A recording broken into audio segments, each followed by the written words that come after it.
AP ఈ వివాదం మళ్ళీ రాజుకుంది. తెలంగాణ వచ్చి ఇప్పటికి 11-12 ఏళ్ళు కావస్తోంది. మళ్ళీ ఇంకా ఈ రోజు వరకు కూడా రాజకీయ నాయకులు వాళ్ళ స్వార్థాల కోసం తెలంగాణ ఏపీ అనేటువంటి పదాలు ఉపయోగించి రాజకీయ దుమారం లేపుతున్నారు. ఇప్పుడు మాట్లాడింది ఎవరో కాదు, AP deputy CM Pawan Kalyan. ఆయన ఏదో సందర్భంలో కోనసీమ ప్రాంతాన్ని సందర్శిస్తూ అక్కడ పర్యటిస్తూ తెలంగాణ, అప్పుడు ఉమ్మడి ఆంధ్రప్రదేశ్లో తెలంగాణ నాయకులు అనేవాళ్ళు, మీ కోనసీమకేంటయ్యా పచ్చని పైర్లు ఉన్నాయి, పచ్చని పంటలు ఉన్నాయని చెప్పుకునేవారు. బహుశా ఆ దిష్టి తాకిందేమో.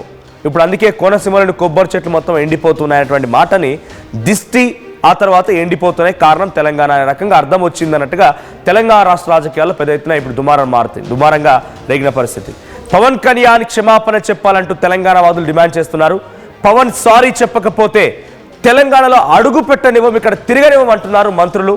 ఏకంగా ఎమ్మెల్సీ వెంకట్ బల్మూర్కు రియాక్ట్ అయ్యారు. సినిమాల్ని ఆడనివ్వము, ఇక్కడ అడుగు పెట్టనివ్వము, అవసరమైతే నీ కుటుంబాన్ని మొత్తాన్ని తీసుకొని ఇక్కడి నుంచి వెళ్ళిపోమని చెప్పి కూడా చెప్పిన చాలా పెద్ద ఎత్తున ఆగ్రహం వెళ్ళగక్కారు. పవన్ సినిమాలు ఎలా ఆడుతాయో అని చెప్పి ఇప్పుడు కొంత వాళ్ళు సెన్సేషనల్గా వార్నింగ్ కూడా ఇస్తారు. ఇక్కడ ఎలా ఆడుతాయో చూస్తాం ఈ సినిమాలు అంటున్నారు.